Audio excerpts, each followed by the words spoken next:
Hello hijabi girls, আসসালামু আলাইকুম। আমার অনেক দিন ধরেই কমেন্ট আসছিল গাউনের সাথে হিজাব টিউটোরিয়াল দেওয়ার জন্য। তো আমি একটি গাউন অনেক দিন আগে কিনেছিলাম। এই গাউন পরে এটাই আমার প্রথম ভিডিও।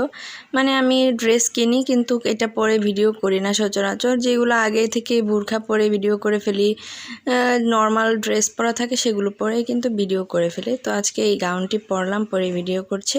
তো গাউনের সাথে ম্যাচিং করে একটা গ্রিন কালারের হিজাব আমি নিয়েছি। এটাকে আমি এইভাবে কানের নিচ দিয়ে নিয়ে ঘাড়ের উপরে একটা পিন বসিয়ে দিয়েছি।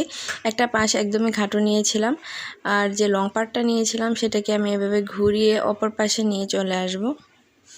এই যে ঠিক এইভাবে। এটা অনেক সহজ একটা হিজাব টিউটোরিয়াল, আর এই হিজাব টিউটোরিয়ালটি কিন্তু গাউনের সাথে সবচেয়ে ভালো মানায়। মানে আমি এর আগেও অনেকভাবে গাউনের সাথে হিজাব ট্রাই করেছি, তবে এটা আমার কাছে বেস্ট লেগেছিল।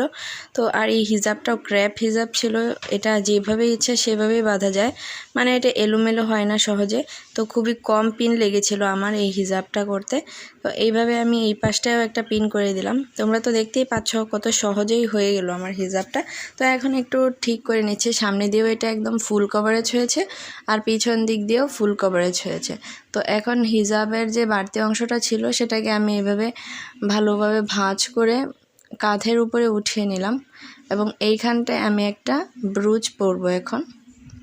তোমরা দেখতেই পাচ্ছ কতটা সুন্দর লাগছে। আর যেই জায়গায় ব্রুচটা পরবো এইখানটায় অনেক সুন্দর কয়েকটা লেয়ার হয়ে আছে, খুবই সুন্দর লাগছে কিন্তু। এখন আমি আমার একটা কুইন ব্রুচ ছিল সেটাই আমি লাগিয়ে দিলাম। এরপর আমি অপর পাশের কাঁধেও একটা পিন দিয়ে ভালোভাবে আটকে দিচ্ছি। এই তো আমার হিজাবটা কমপ্লিট হয়েই গেল। তোমাদের আমার ভিডিও কেমন লাগে অবশ্যই কমেন্টে জানিয়ে দিও। আর আমার ভিডিও ভালো লাগলে লাইক এবং শেয়ার করে দিও। আর আমার এই গাউনের স্টাইলটাও কিন্তু অসম্ভব সুন্দর। এই যে আমি ফুলটা দেখিয়ে দিচ্ছি, কেমন লাগলো অবশ্যই জানিয়ে দিও। আল্লাহ হাফেজ।